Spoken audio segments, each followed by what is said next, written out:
전 세계 선교지 소식을 전하는 미션 리포트.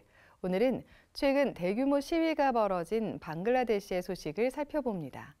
정부가 독립유공자 자녀들의 공직 할당제를 추진하자 학생들이 반발하며 시위에 나선 건데요.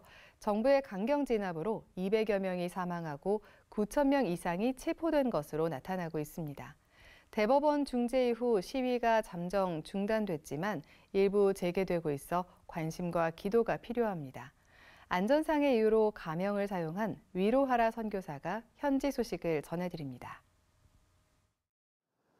방글라데시에서는 최근 큰 시위와 이로 인한 막대한 피해가 있었습니다. 독립전쟁 유공자 후손들을 위한 공무원 채용 할당제 문제가 그 중요 원인이라고 할 수 있는데, 이것은 2018년부터 표출되기 시작한 것입니다. 2018년 당시 독립유공자의 후손들은 전체 공무원 채용에서 30%의 할당을 받는 법의 혜택을 누리고 있었습니다. 그리고 그 외의 할당 제도 때문에 일반인들은 전체 공무원 일자리 중 44%밖에 할당을 받지 못하고 있었습니다.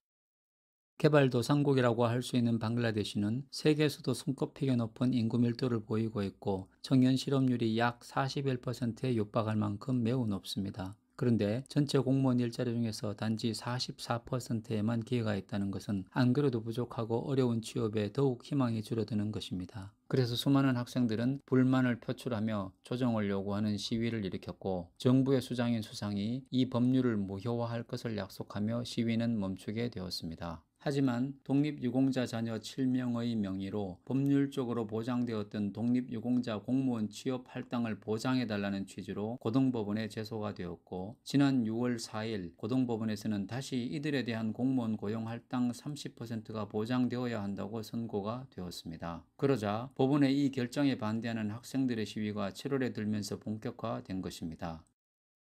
이 시위 과정에서 직간접에 수많은 피해자가 있었는데요. 정부의 발표로는 부상자가 약 6,700명이고 147명의 사망자가 발생했다고 합니다. 시위가 격해지고 엄청난 피해가 발생하면서 대법원이 독립유공자 가족에 대한 공무원 채용 할당률을 5%로 하기로 발표하고, 군인들이 전국에 전개되면서 시위는 점차 줄어들어 어느 정도 안정을 찾아가고 있습니다. 완전히 막혀있던 인터넷망도 다소 회복되었고 강도 높게 진행되던 통행 제한도 많이 완화되고 있습니다. 하지만 시위 주동자 체포가 강하게 진행되고 있고 피해자 보상 등의 문제도 남아있어서 아직 수도권을 중심으로 산발적 시위가 발생되고 있고 여전히 긴장이 남아 있습니다. 학생들은 수상의 대국민 사과와 4명의 장관, 시위의 중심이 되었던 3개 대학의 최고 지도자들, 사망 사고가 있었던 관할 경찰 고위직의 사퇴를 요구하였습니다. 그리고 사망 사고와 직접 연관된 경찰과 집권당의 학생, 청년, 운동원들에 대한 법적 처벌을 할 것, 학내에서 정당 정치 활동과 테러 단체의 활동을 금지해 줄 것과 피해 가족들에게 피해 보상을 해줄 것을 요구하는 등 총 9가지의 요구사항을 내걸고 간헐적, 국지적으로 시위를 시도하고 있습니다. 또한 향후 요구 조건이 관철되지 않을 경우 대규모 시위도 예고하고 있는 상태입니다.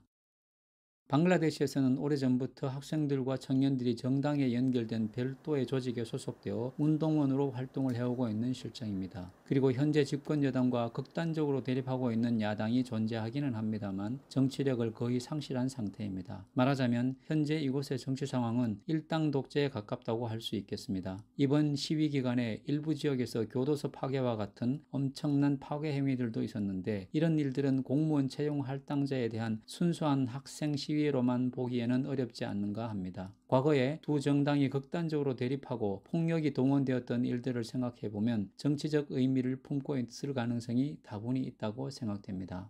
앞으로 수많은 피해 가족들이 슬픔과 고통을 안고 살아가야 할 텐데, 피해 보상 등의 대책이 잘 세워져서 소요가 진정이 되고 원망과 미움이 쌓이지 않도록 기도해 주시면 좋겠습니다. 또한 큰 아픔으로 위로받을 곳 없는 사람들에게 교회가 손을 내밀어서 주님 안에서 평안을 누리는 계기가 될 수 있기를 소망합니다.